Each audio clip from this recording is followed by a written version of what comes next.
Some random woman walking a dog in the background. Anyway, this is the Peugeot 308. And I know I'm late with a video of this one, but well, the last time I had it was during like heavy winds, rain, snow, sleet. We got the works of a storm. So I waited until spring, and spring is here, and it's blue skies, and it's beautiful, and the whole world is a happier place. This one is a mid-spec one. The actual one I had before was a much higher spec one. Electronic parking brakes and keyless entries and things, and keyless starts and all that. I actually prefer this one. And I'll tell you why. It's simpler, and simpler is sometimes better. I'm parked off-road, as you can see from the still shots. I'm about to plough out here now. Trying not to scrape the nose. Right, now we're okay. We're off. I closed the window because the air will be flying in. So this is a 1.6 diesel, and it's coupled to a 6-speed box that is made by BMW, and it's gorgeous. I think it really is. I think it might be the spec, the one to have, you know, the actual one that I would want to keep and drive myself. We'll go this way. Now, I don't have a problem with the small steering wheel. I see some number of UK journalists seem to have a problem with the instrument binnacle being up high there. I've seen that in the 208, 2008, and this.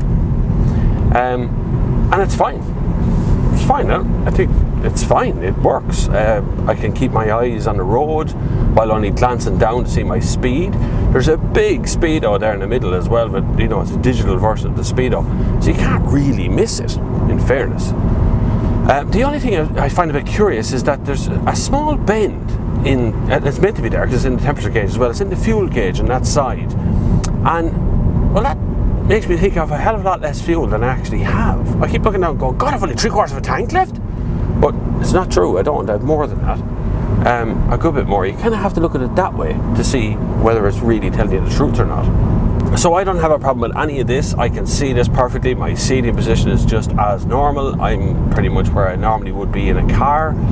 The one thing I will say is there's not as much room in the back seats as Peugeot make out. It's not as big as a Golf. I don't care what anyone says. If I have to, I will get a measuring tape and I will measure both of them. Knee position is not as good.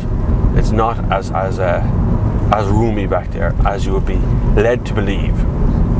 Boot space is fine. There's plenty of it. That works out nicely. There's no shopping bag hooks. That's a problem. However, I know people will be out there going, what's he going to have a shopping bag hooks for? But you put 2 litres of milk into the boot of a car, and when you hit the brakes, you come back to me then and tell me you're not cleaning milk out of your boot for the rest of your life. Okay? When you carry big shopping bags and you're getting a week's worth of shopping, it's handy. A hook, you just hook it on and you leave it there. It's not rocket science. Now I know you can get shopping bag hooks in places like Halfords or, you know, Bradshaw's or wherever it is that you do your automotive shopping.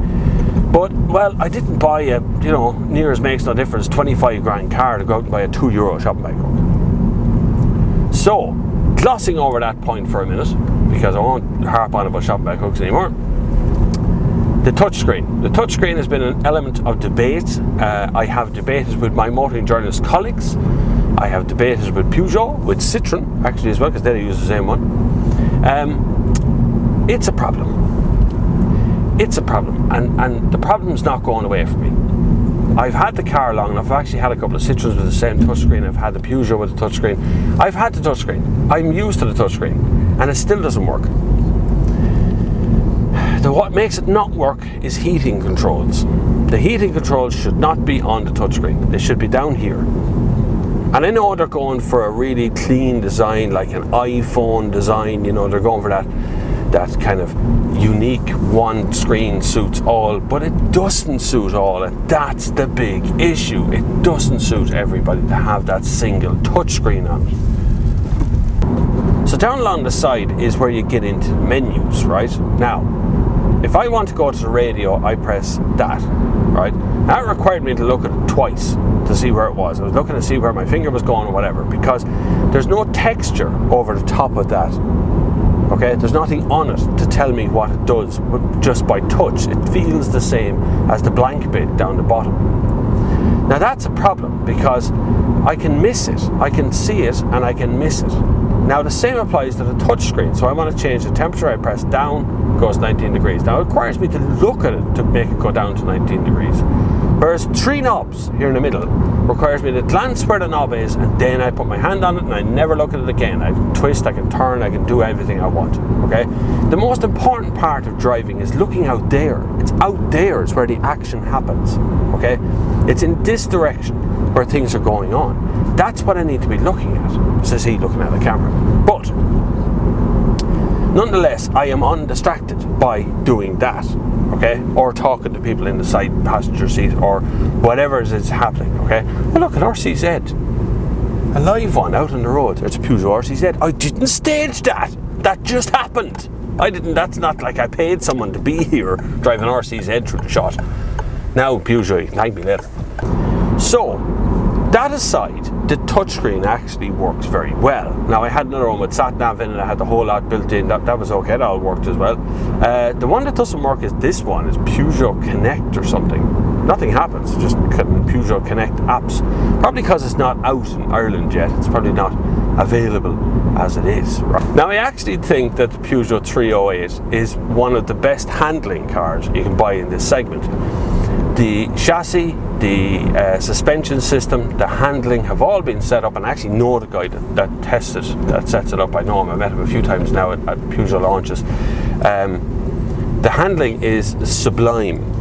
It really is very good. I wouldn't, do you know what, if there was a big steering wheel in here, I don't think it would make any difference to the handling. I think the handling would still be very good. Don't really have a problem with that. There's a lovely lady out jogging. It's too warm, love. Go away. Jesus, get a car. I'm about as unfit as it comes, really. I'm not fit. I should be fit, but I'm not fit. Speed bumps.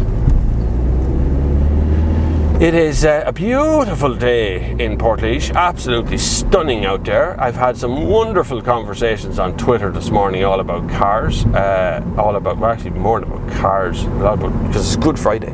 It's actually Good Friday now. That's a highly religious day. It is one of the 2 days per year that the pubs are shut. And at this time of the year is when all of the publicans come on the radio.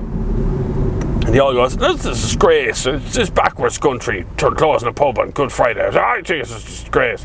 Jeez, lads, it's only 2 days a year. Off-license sales go through the roof on Thursday because people want something to drink on a Friday. Oh man, will you come on? What are you doing? I could fit down there. I could. It's not right. Peugeot have done an exceptional job on getting this car in one piece. They really have. They've done a really, really good job. It is something definitely to consider in among the group of 5-door hatches that are out there at the moment, because it is hugely economical. The 1.6 litre diesel, you would never know it's a 1.6. I actually thought it might be a 2 litre diesel when I got it first, because there's tons of torque, it drives well, it goes well. I just don't have any problems with the engine. Anyway, you can see the 308 at your local Peugeot dealer.